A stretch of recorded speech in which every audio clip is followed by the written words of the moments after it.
hukum ini bisa dipertanggungjawabkan. Buka surat Al-Ankabut ayat 5. Wa man kana yarju liqa Allah fa inna ajalallah la'at. Barang siapa di dalam hatinya ada keinginan untuk bertemu Allah, Allah berjanji, ini bukan Mukhrason yang janji, Allah yang berjanji sendiri akan menjemputmu pada waktu yang ditentukan akan bertemu. Udah, tinggal dikembalikan pada jenengan, bagaimana sudahkah dalam hatimu untuk bertemu Allah.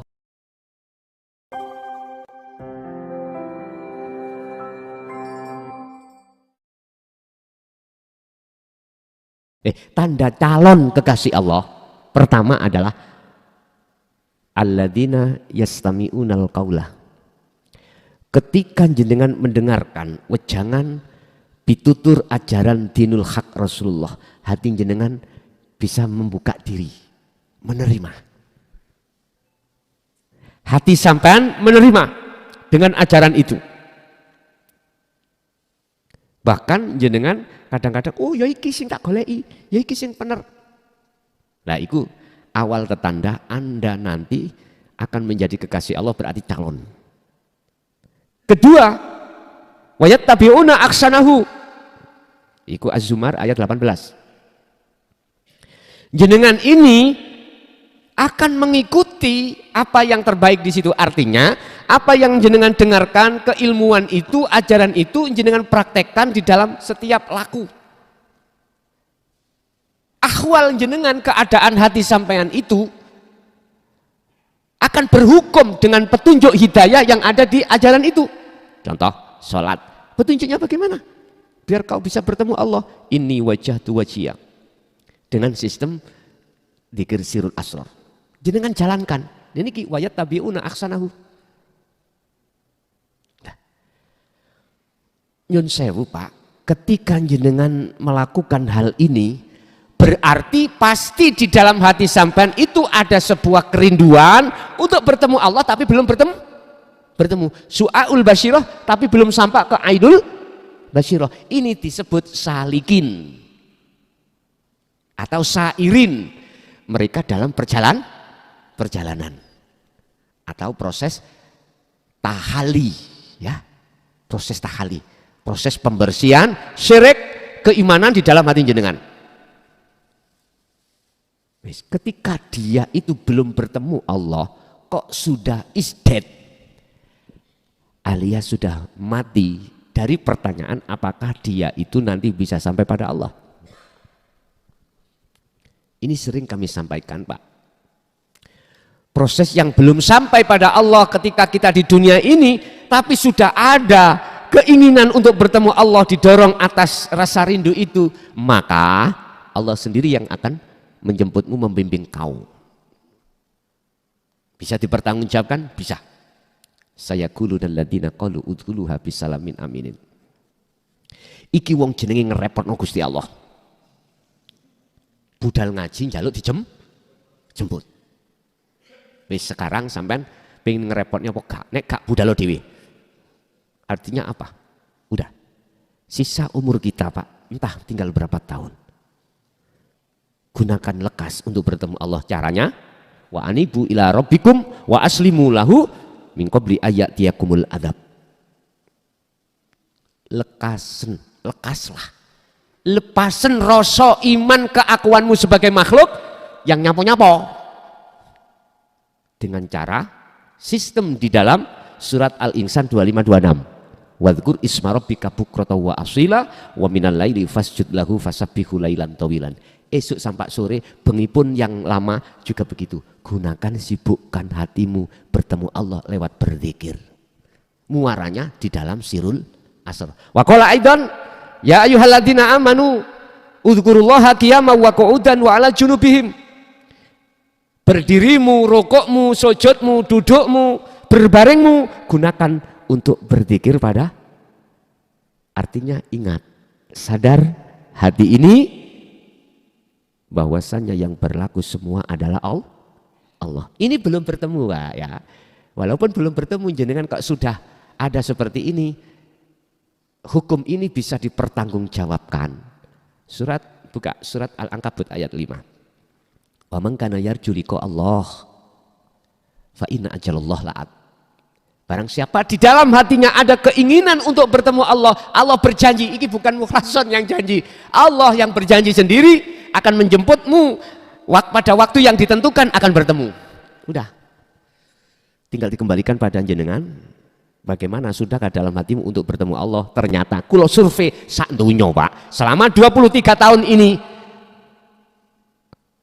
mayoritas orang dalam hal beramaliyah apapun, mayoritas gak ingin bertemu Allah. Sebab nek ingin bertemu Allah iku mati jari ini. Tak ngoten nggih?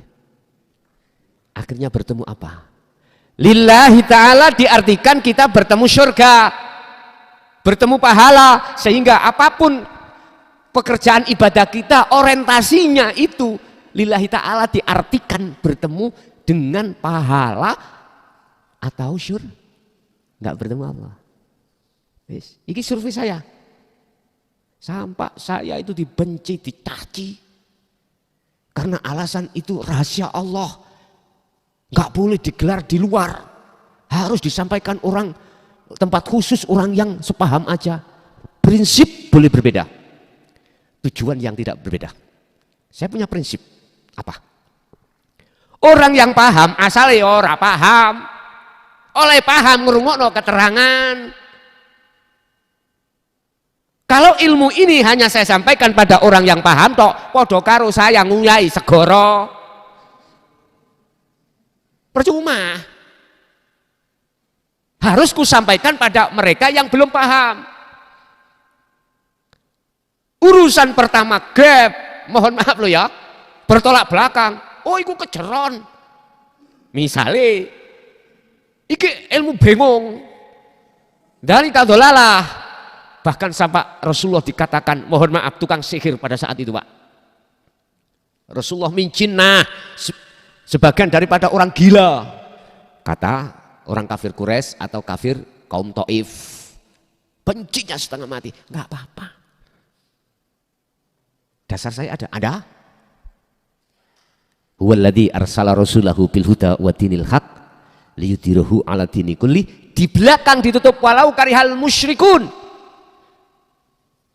Walaupun banyak mereka yang mencaci. Lah, nek sing disampaikno iki wong paham-paham gak ono cacian, Pak. Mek ngene-ngene tok, manduk-manduk. Kadang manduk gak balik. Iku jenenge wong keturon. Tapi kalau kita sampaikan di tengah-tengah mereka yang belum paham, ada gap. Dan inilah awal dari pembuka kefahaman di situ. Mungkin ratusan orang, entah orang 10 atau 1, nanti kalau tidur jangan-jangan, iya bener omongan wong gendeng maneh. Nek dingen-ngen, aku iki gak iso ngadeg, gak iso rukuk, nek gak ono sing ngrukukno. Lak ngoten nggih. Akhirnya mang ngomongi gendeng, sekarang gendengin nang Allah. Wis bener, ya wis, akhirnya mengikuti Pak. Istilah saya ini jaring iwak Pak. Saya tidak harus dapat semua banyak ikan, enggak. Oleh urusannya Allah. Yang penting jolo sudah saya tabarkan, seret. Oleh gadul monggo, sili ya monggo. Walaupun nggak dapat ikan mujair. Siapa ngerti? Di situ nanti dapat anak jair, otomatis ini nanti akan jadi ikan jair otomatis nih. Jadi itulah sebagai dasar saya. Mengapa? Secara manusiawi itu rahasia Allah, saya buka secara umum karena yudhirahu ala dini kulli walau karihal musyrikun. Ada yang di belakang walau karihal kafirun, walaupun di tengah umum sampaikan. Tapi resikonya sampean tahu sendiri. Ya. Saya ngalami sendiri mulai tahun 2000 sampai 2009 itu tegang-tegang Pak. Cara orang sakit ngono kritis. Perlawanan luar biasa.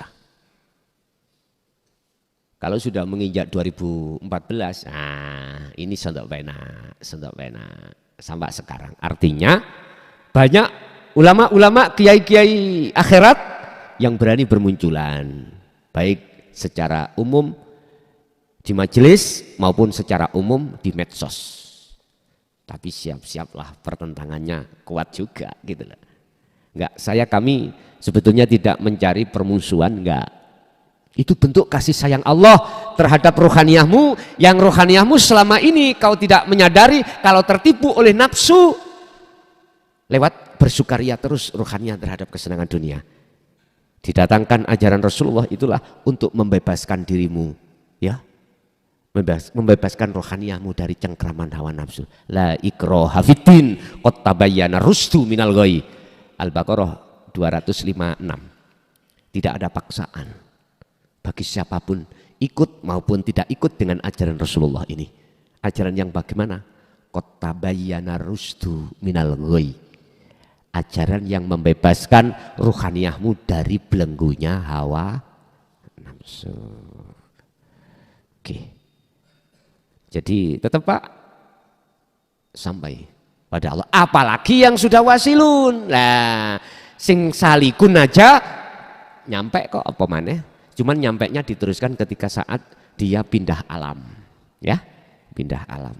Ini alam muhadharah, alam mukasyafah menuju alam musyahadah. Oke, ada lagi?